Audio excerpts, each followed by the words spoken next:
I'm pretty sure makakagawa ka ng punchline na hindi ka nakakasama. And at the same time, mapapatawa mo pa rin ng mga tao.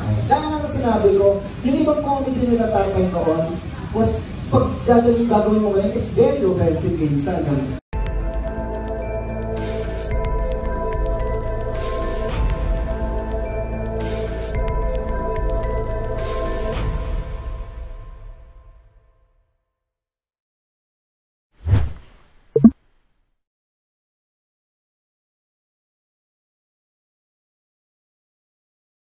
Ang nagpayas sa akin, bukod sa mga kasama ko yung mga magagaling na nasa tabi ko ngayon, na si Madam Bouquet, tapos si Sasa Girl, yung to be part of the legacy ng Takeshi's Castle, na nandun ako nung first version ng Takeshi's Castle.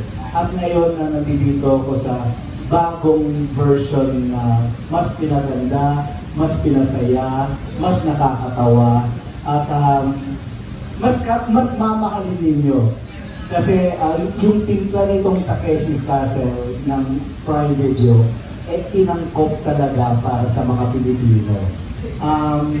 Isa pa sa nagpayas sa akin is makakasama sila yung production ng Project 8. At isa rin sa pinakamagandang experience ito is first kong mapasama sa programa ng Prime Video. So, ang pinaka nakapagpayas talaga sa akin makasama ko itong mga ito. Wow. Makasama ko sila. That's it. Pero Smokey, especially, you know, na you were part of the Takeshi's Castle before, anong feeling mo when they called you? The first thing you felt? Natuwa ako na parang, i-revive nila ang Takeshi's Castle. Ulitin natin, after 30 years. Oo. 30 years at dito na ako! At dito pa rin ako, Takeshi's Castle pa rin. Pero nakakatuwa kasi being yung host ng Takeshi's Castle before with Anjo, Eliana, kami ni Anjo. Ito, may kwento lang. Nagtitaping kami ng Takeshi's Castle noon sa isang newsroom na parang mula dyan sa bar na yan hanggang dito sa lamesa na yan, ganyan lang kalaking studio namin noon. Tapos isang camera na nakatutok. Ang set pa namin noon, yung mga foldable screens. Tapos nakaupo lang kami ni Angel ko, nagbabasa kami ng idiot board. Tapos meron ng maliit na monitor. Tapos nagkukunwari kami napapanood namin. Hindi talaga namin napapanood yun. Hindi nyo talaga napapanood? Pinapanood na sa amin. Hindi kami kinukuha ng live yung reaction namin. Kumbaga, papanoorin sa amin ni Tita Linggit tayo yung producer, director, scriptwriter din namin yun eh. Papanoorin niya sa amin yung footage. At okay, sige, tandaan nyo to, yan yung sa video. Tapos yun, habang pinanood. And fast forward 30 years after, eto na yung technology na napakasaya, na sayang hindi pala namin ginawa noon. Tapos ngayon capable na, yung balak namin gawin noon, ngayon nagagawa na namin dahil dito sa Project 8 na production. Congrats, inapot mo! Maraming salamat! Inapot mo! Kaya mo pang mabuhay ng 30 years pa, iba pang improvement ang mangyayari. Malamang kasama ko na yung mga apo ko ninyo. After 30 years pa, AA na lang tayo. Degenerate na lang. Maganda ako pag AI. Ikaw, sino ka mukha mo pag AI? Siyempre, at Curtis ko yan. Huwag naman natin sasusin si Ann Curtis. Parang ako yung nabastos. Mag-pek. Maganda ng recollection na yun. Tapos it's a very humbling experience na after 30 years na pagdesisyonan pa rin ng Project 8 Productions na isama ako. Kaya nagpapasalamat ako sa Project 8 at sa Prime dahil parte ako ngayon ng bagong Takeshi's Castle.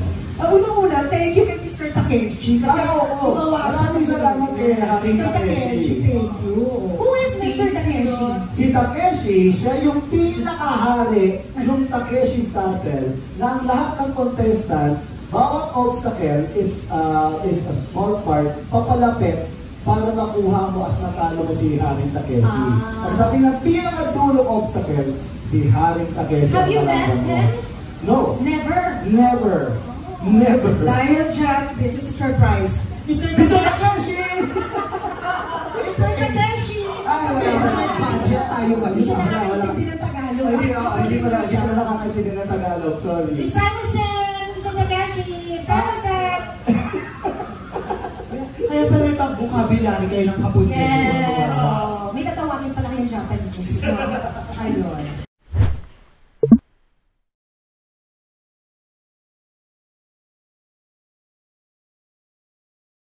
Bukod sa games na ano, yung pinaka... Yung... Meron isang episode na montik ng magkagulo-gulo sa set namin dahil yung game na pinanonood namin, sobrang high energy. Pagkatapos wala na kaming boses. Nagsisigaw kami sa kalagitnaan ng kalagitnaan. Pero kasi sa sobrang saya nung... Ang hirap i-describe kasi yung atmosphere ng show namin. Para kang nasa isang barangay. Pumasok ka, nanood ka, tapos lahat sila sabay-sabay na nanonood ng Takeshi's Castle. Na hindi pa nakikita kahit saan. Kahit na kami nagulat din kami na, ay ang ganda ng atake ng show na to sa reboot ng Takeshi's Castle.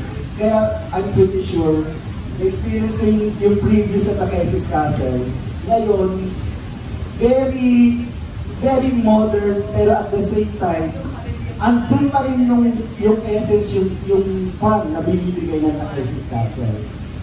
Na-mention mo si Mr. Andrew Iliana. So, may na-receive ba tayong feedback from him or this reboot? Ang sabi nga ni Anjo, wala kami na... Ano ko yun sa umiiyak ngayon? Bakit Siguro hindi lang pumwede rin na schedule ni Anjo, pero it would have been fun. It would have been very fun kung apat din kami na. susunod? Sa susunod, malay nyo! Yung next papasok na si ikaw na wala. Siya lang. Tapos, huwag naman ako, si Sasa ka na lang. Nakakatawa yun. Ano mo pwede isali to?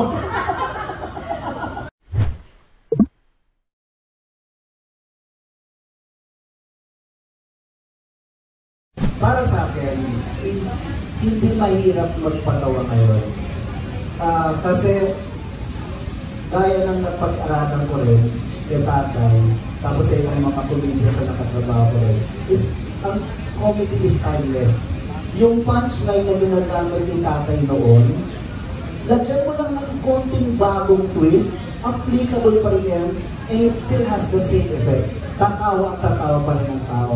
Kaya nga nasabi ni Madam Puget, na tayo, mga Pinoy, hilig natin maging masaya, hilig natin tumawa. We love having fun. Kaya siguro sa ibang bansa, mahihirapan sila. Pero ang mga Pinoy, hindi mahirap patawarin kasi masaya ating tao, mga Pinoy. Sinasabi niyo po na hindi po, meron ba? Teka, ibang embassy to. Ibang embassy to, ibang consul yun eh. FBI na yan. Pabalik na tayo ng Pilipinas. So wala po pinagkaiba yung komedya dati sa ngayon. Kasi ngayon po, di ba maraming mga sensitive na mga netizens. Oh, I know what you're getting at. Are you more careful siguro with your jokes now? Yung woke generation. Oh. Sa totoo lang, kapag wala ka namang sinasaktan tao at ang intensyon mo sa pagpapatawa ay hindi pangungutya, hindi pangmamaliw, hindi panlalaki, I'm pretty sure makakagawa ka ng punchline na hindi ka nakakasama. And at the same time, mapapatawa mo pa rin ng mga tao. Kaya nga sinabi ko, yung ibang comedy nila tatay noon was pag gagawin mo ngayon, it's very offensive minsan. Namamato, pinagpapatawa, pinagtatawa na yung may kapansanan.